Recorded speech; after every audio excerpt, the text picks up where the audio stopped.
Okay, so we're gonna start talking about masturbation first. Because I love masturbation.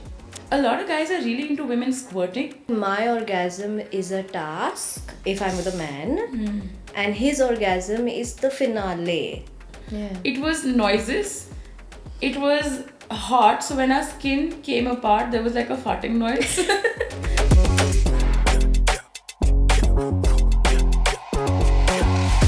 Welcome to an episode of Breast Friends, where we talk about breasties, testes, menses, and all things under the Behan sun.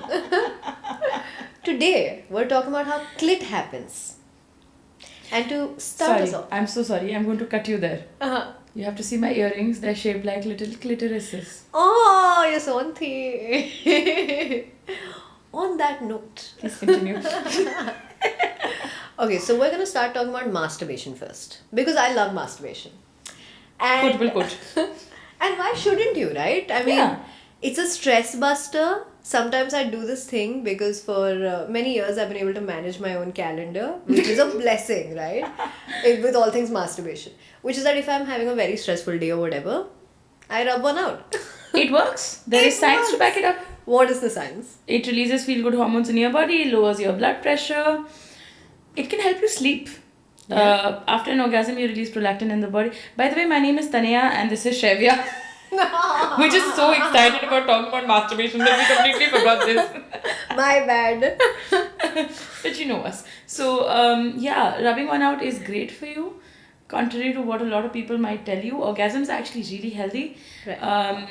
So after you have an orgasm, your body releases something called prolactin, which can make you sleepy. So if you're not insomniacs, you know what to do.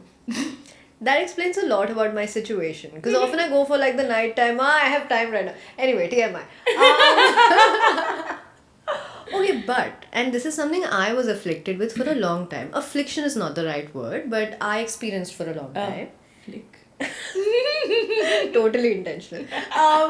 Which is that for many years, even after I became sexually active, I didn't know if I was orgasming yet. Mm-hmm. Okay? So I went to a friend one time and I told her this. I was like, oh, I'm having sex now, but I don't know if I'm orgasming. And she said to me, babe, I don't think you are. So for everyone that's not sure if they're orgasming yet, how would you describe an orgasm?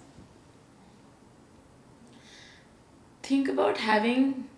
What's your favorite item at McDonald's? A Mekalu Tikki burger. Okay. You've been wanting... I know you're going to have to order a Mekalu Tikki burger after this because the picture I'm about to build will just... Think about... Maybe you've been thinking of a Mekalu Tikki for 15 days. You're waiting.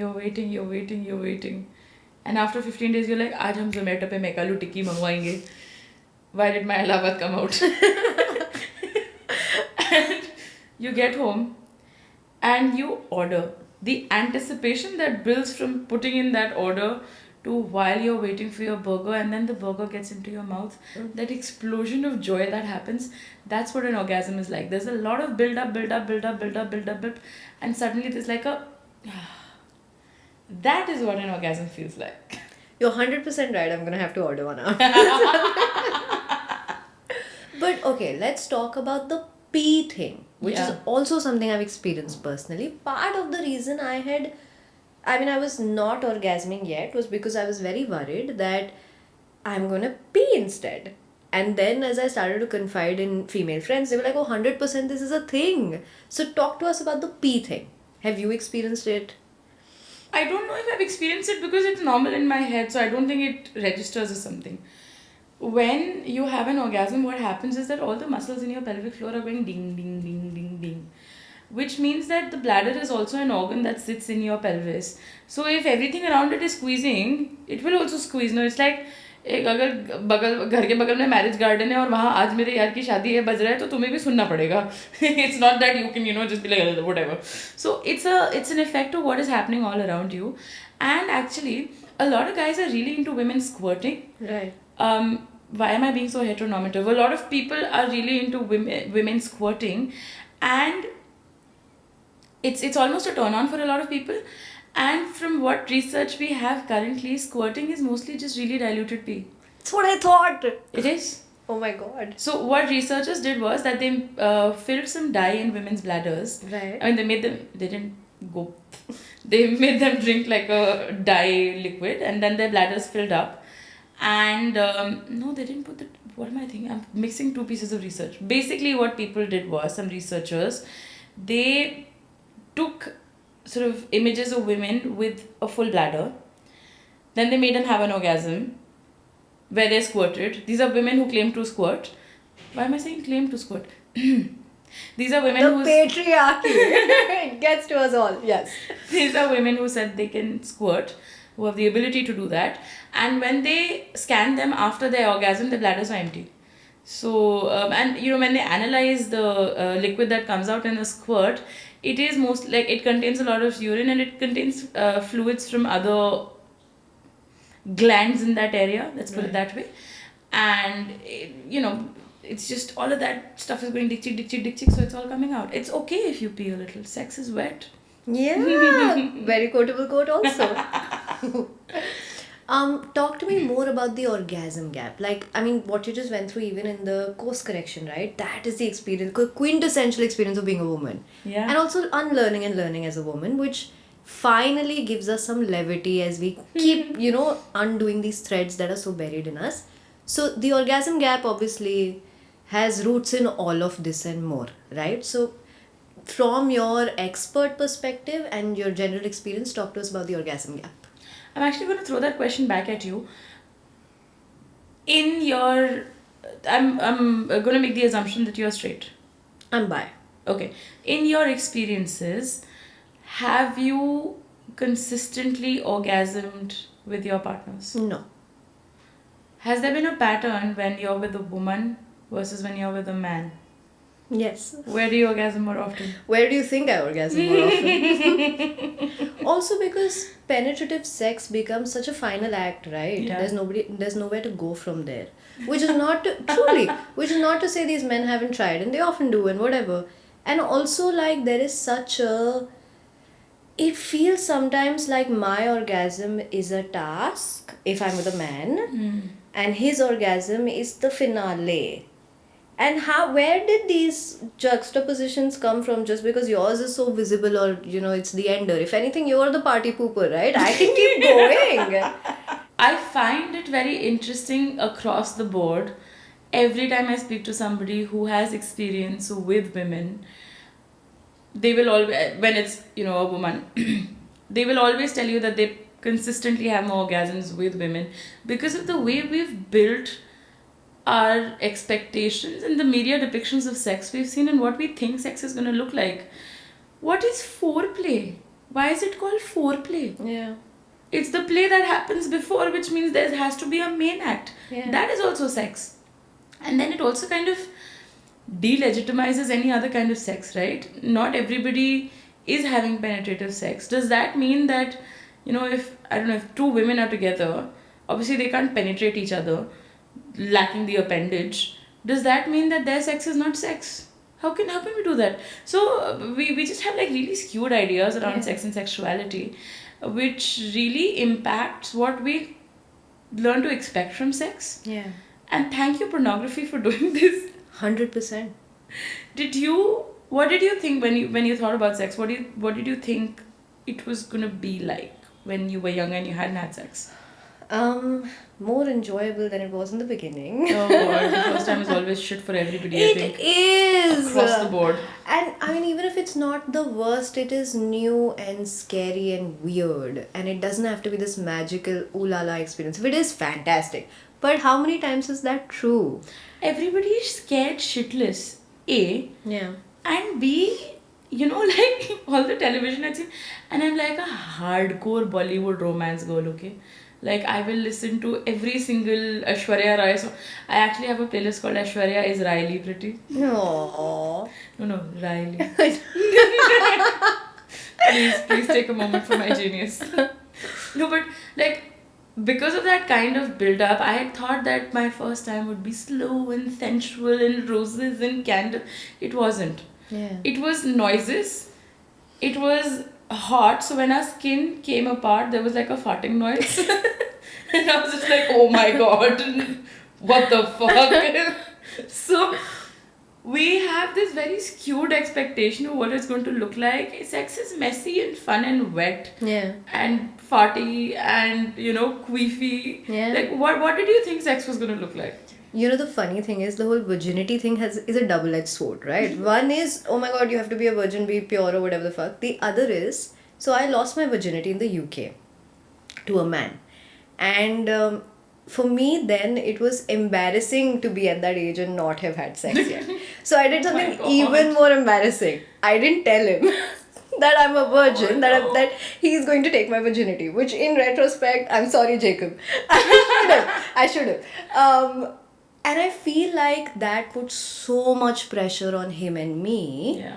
that afterwards I felt sort of bad for him. Like I could tell that it was also a moment for him and he was like, oh my god, like I should have had a heads up or whatever. But I was just like, I didn't want to tell you because it's lame. Which is so absurd also. Like that's the totally opposite end of the virginity conversation, which is also true for me. Like having this conversation on a camera is already like, oh my god, my parents are gonna kill me, Oh my right? God.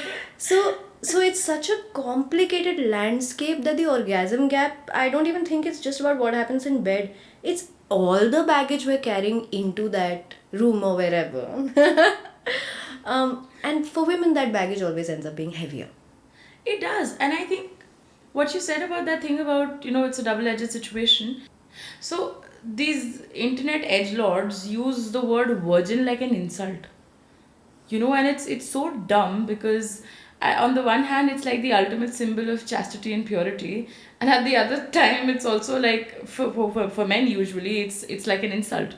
And we it's just something you're doing for the first time. Why does it have to be such a huge deal?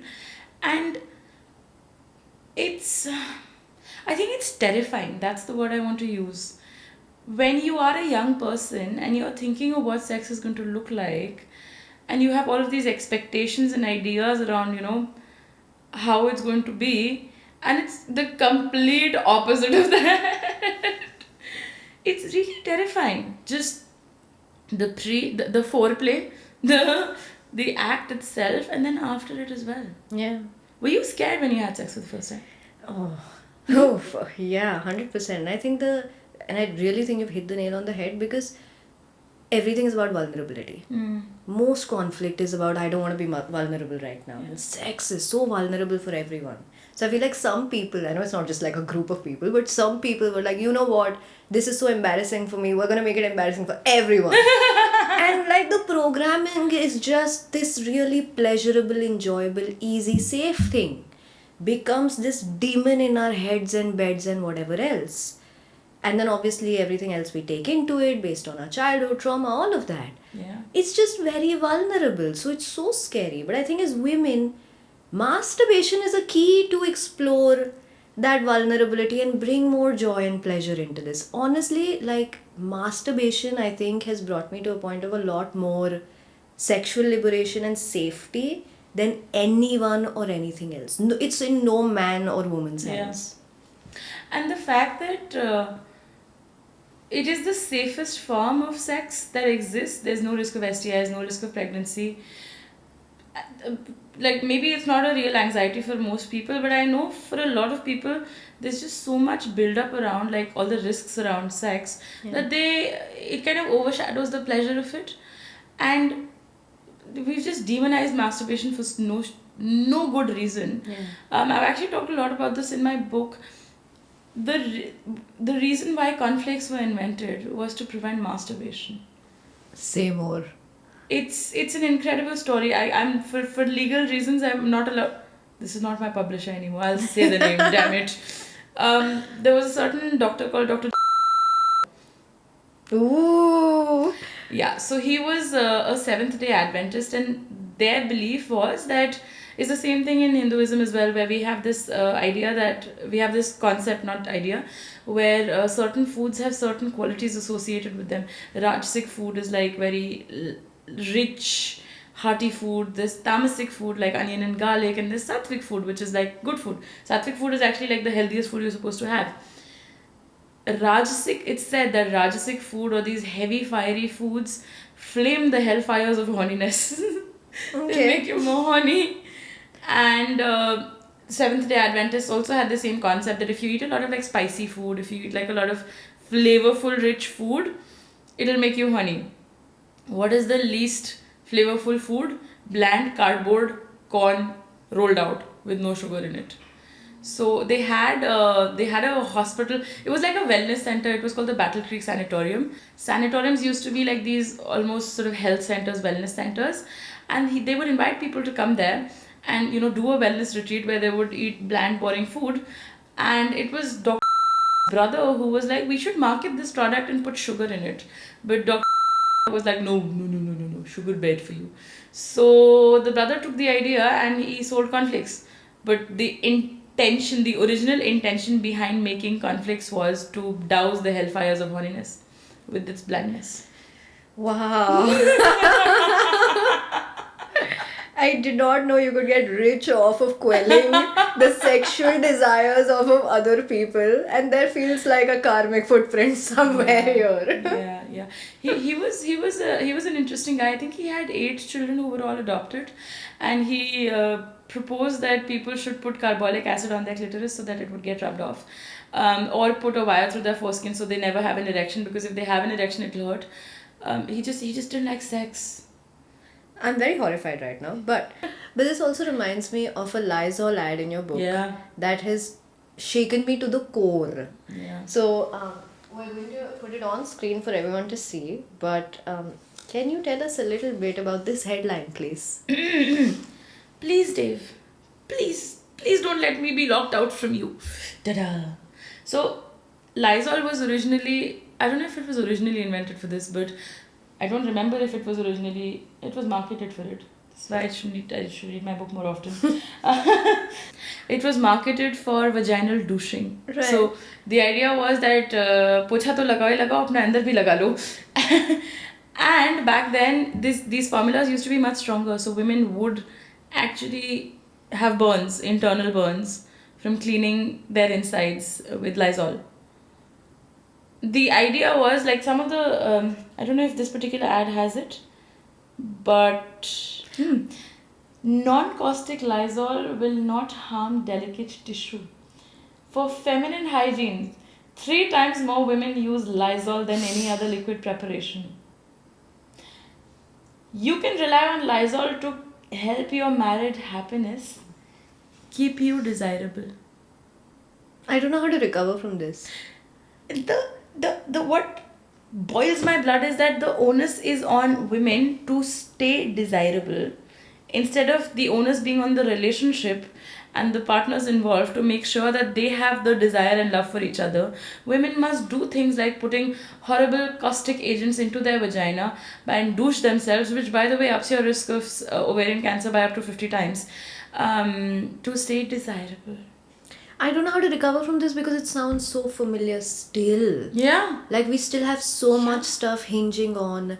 Say, let's talk about cosmetic surgery for a minute, right? Lord. I mean, obviously, and I would love to get your take on this because right now, especially with Kris Jenner, this is a conversation that's everywhere.